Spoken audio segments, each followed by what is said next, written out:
Hey, this is Mason Maniac from Sissy Swag, and I'm going to challenge myself to make an Axel Wig tutorial.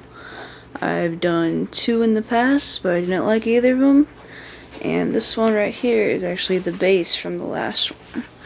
It's really dark down here for some reason. I had 2 of these actually. I had another one like this exact same wig. I think it might have been an XL.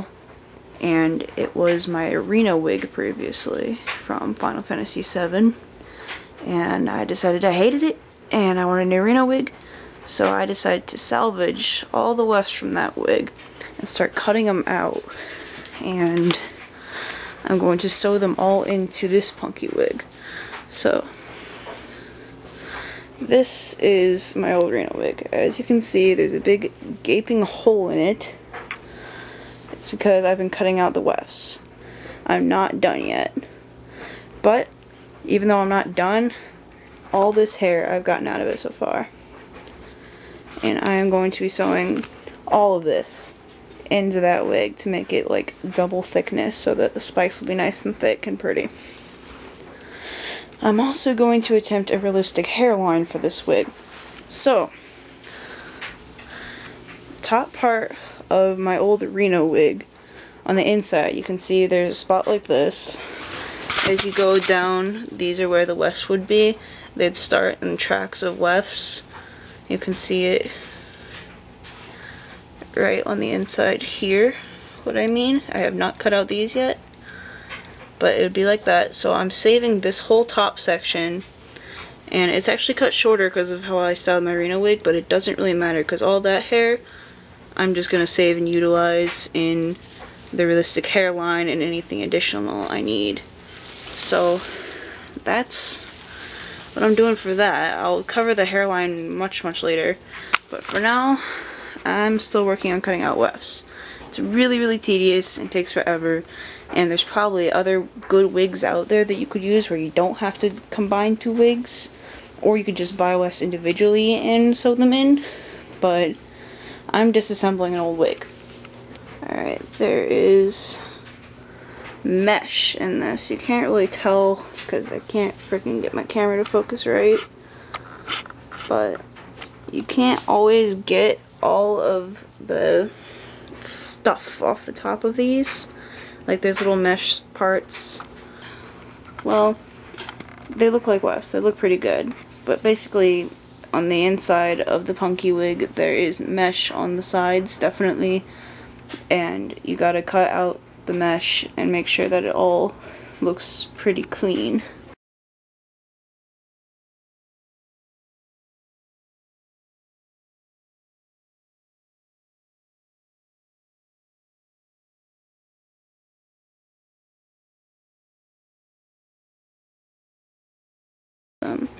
I will cover sewing in the wefts in a little bit, but for now I'm going to finish cutting out all the wefts, and then I will demonstrate how you're supposed to sew them into that.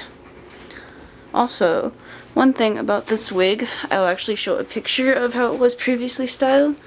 I did a different sort of hairline on it. It actually does have a widow's peak if it's not styled right now, but there is a section of hair, or the section of my old arena wig sewn into this. You can see this little flap, it's sewn right here.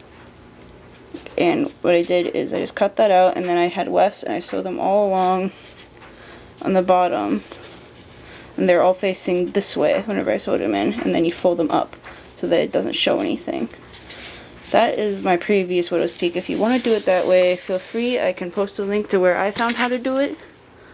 But I'm going to try to do a realistic one that, in my opinion, looks a little better. And I never did the sideburn areas in this one either. So I'm going to try to do that.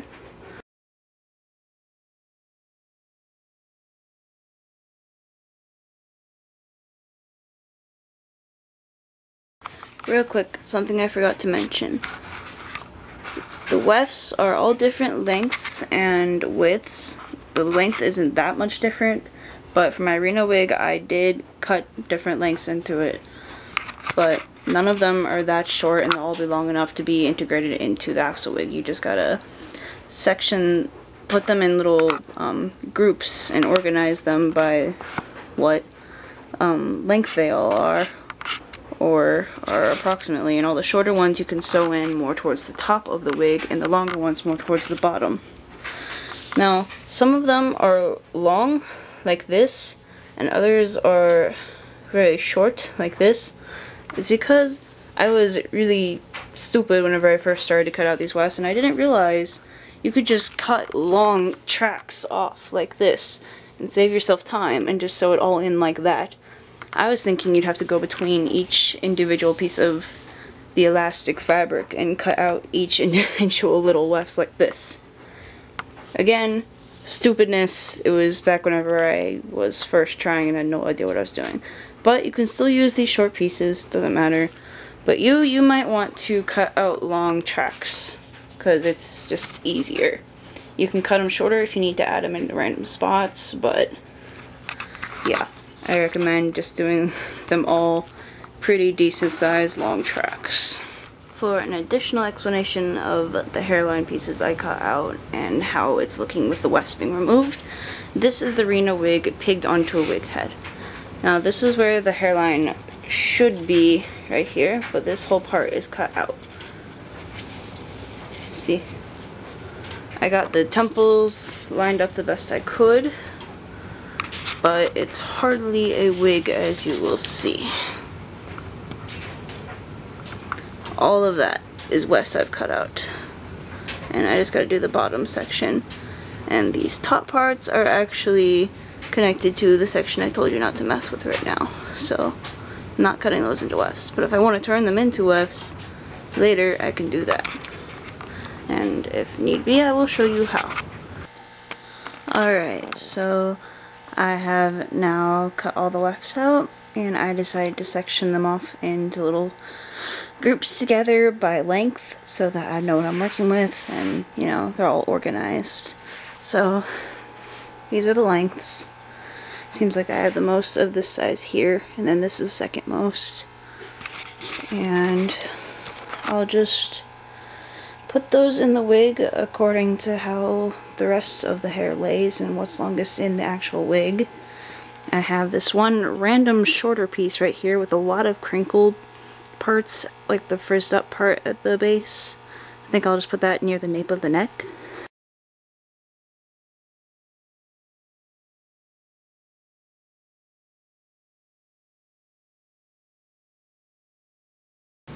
Warning, the following really blows, and it's really tedious, and you're not gonna like doing it.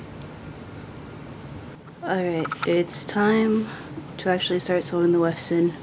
So what you're gonna need is, you're going to need some thread and some pins, and you're going to have to thread your needle, which I did.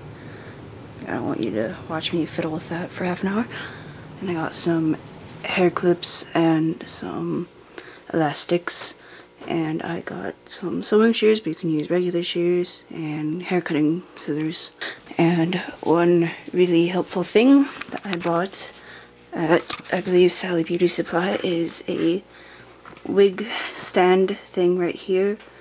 It's just a peg table clamp. You can put your wig on it. It's really helpful. You might want one of those. So I'm going to now do my least favorite part of the video, which is showing myself doing things, which means I have to put on pants. Also, sorry if I'm out of breath because I'm getting sick, so sorry if I sound retarded. But I record when I'm sick for some reason. Okay, we have to separate the wig and find where there's spots in between the wefts, and that's where we're going to be sewing them, all the wefts. And I really wanted a lot more volume on the top of the wig, I noticed from the previous one, so mine will be centered a lot there, and then I'll do the bottom later. So got to select which wefts you need of which length by comparing to the rest of the size. They're all gonna be too long probably, at least mine will be because I had a bulky XL. But that's what these are for, we're going to cut it down. So just get a weft ready, and then you're going to use your hair clips and elastics to pin up the hair. Do not knock my camera down, cat. If you hear a jingling, that's my cat, sorry. Find the very top part.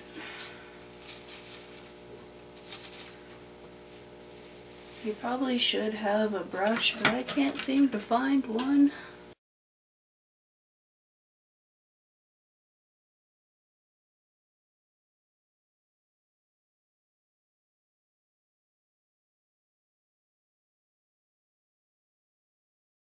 Alright, so you see there's mesh here, and then the elastic part starts here.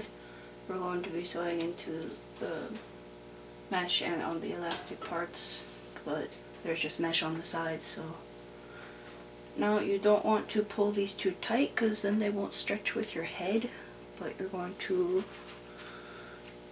pin them on the wig like that. But make sure you either put fray check on the edges or fold it over. I'm just gonna fold it over. I have fray check, I'm just lazy.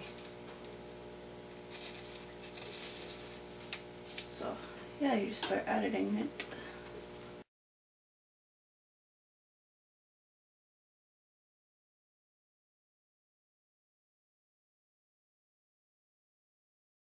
See, now it's pinned in.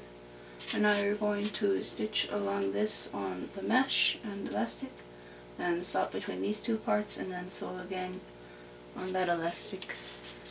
And then you'll pin up more and continue going around. So I'm going to go ahead and sew that in now.